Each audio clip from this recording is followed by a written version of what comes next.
Hey guys, let's get more news about Warriors, but first, don't forget to subscribe and leave your like. Steve Kerr reveals big change to Warriors 2024-2025 offense inspired by 49ers coach Kyle Shanahan. Golden State Warriors head coach Steve Kerr has led the now famous franchise to 4 NBA titles under his watch, the last coming in 2022 over the current NBA champion Boston Celtics. Kerr's 2022 group proved that there may be rays of sunshine poking through the clouds of the team's current situation, which included a 10th-place finish and NBA playoffs absence last year in the Western Conference. Kerr shared priceless intel on the Warriors' 2024-2025 offensive plans with NBC Sports Bay Area recently. According to the former Arizona Wildcats collegian and NBA three-point sniper turned head coach, the Warriors have focused on using clearer and more concise terminology this offseason amid Kerr's search for new ways of approaching the NBA season and the Warriors' attack. I really used this past offseason before the Olympics to visit with other coaches, to ask a lot of questions, to figure out what can we do better, Kerr said. And one of the things was becoming clearer with terminology. Kerr said he sat in on San Francisco 49ers team discussions with coach Kyle Shanahan, an illuminating process that gave him clarity on what could be done to streamline and codify the Warriors' historically free-form offense. He was going through all their actions on this one play, and he had such specific terminology, and that was really helpful, Kerr said.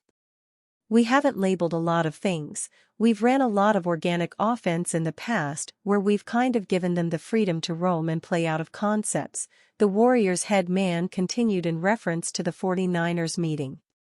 Big changes could be in store for the Warriors this season if Kerr's plans come to fruition.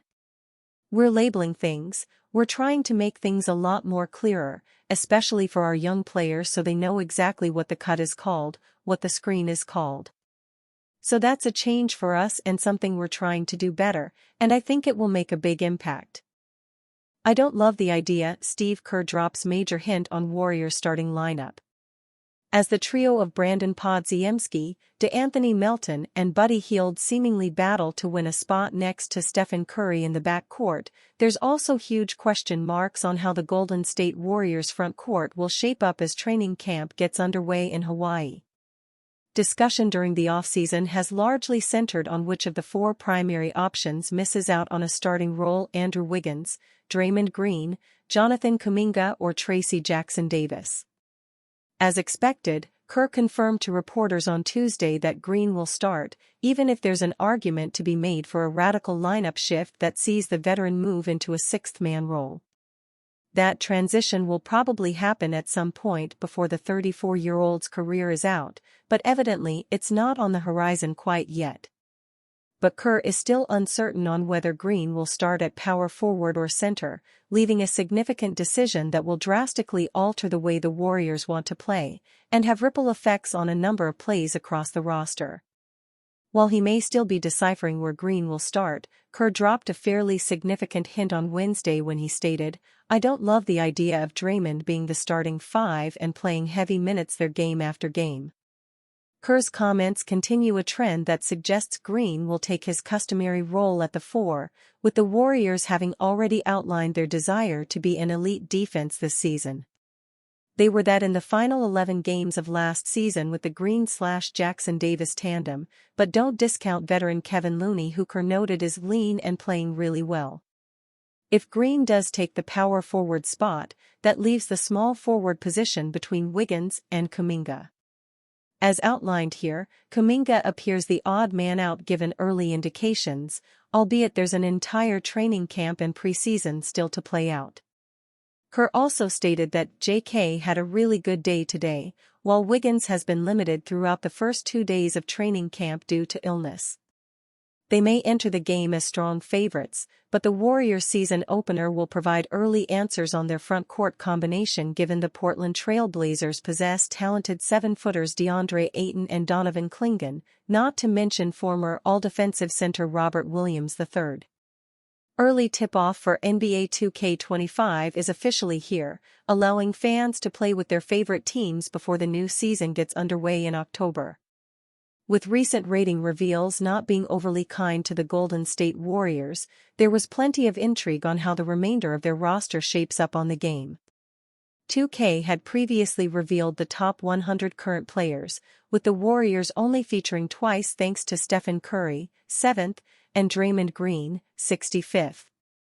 Golden State are one of only 2 Western Conference teams, alongside the Jazz, to have less than 3 players inside the top 100. Kyrie Irving's Media Day compliment also brings huge expectation on Warriors legend.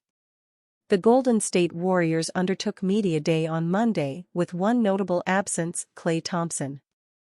It was the first time in 13 years that the 5X All-Star wasn't in the Bay, with his former teammates expectedly fielding questions on the void he's set to leave the franchise.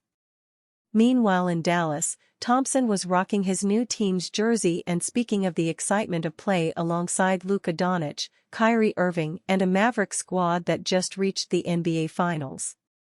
It was undoubtedly another major step in making sense of Thompson's departure for many Warrior fans, leaving his debut with the Mavericks as perhaps the last hurdle in this strange but understandable transition. Thompson's unfolding story in Dallas will be a fascinating watch for both Maverick and Warrior fans alike. Right now, there's only projections on which way it will go, yet there's no doubt on what Thompson brings to the franchise in the mind of Irving.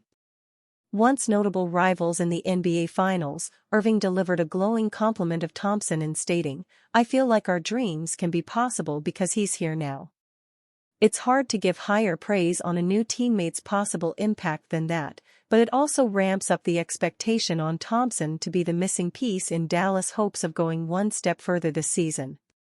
While everything is rosy and hunky-dory at present, things will change quickly if Thompson can't deliver on what the Mavericks are envisaging for the Warriors legend. Many believe the 34-year-old will be an excellent fit as one of the league's greatest ever shooters playing alongside the creating ability of Irving and Doncic.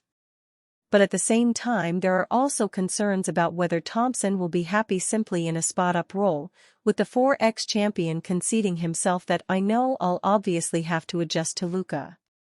There's also concerns on how the Doncic, Irving, Thompson trio will fare defensively, perhaps leaving significant responsibility on exciting young center Derek Lively to pick up the slack with his shot blocking and disruptive nature at the rim.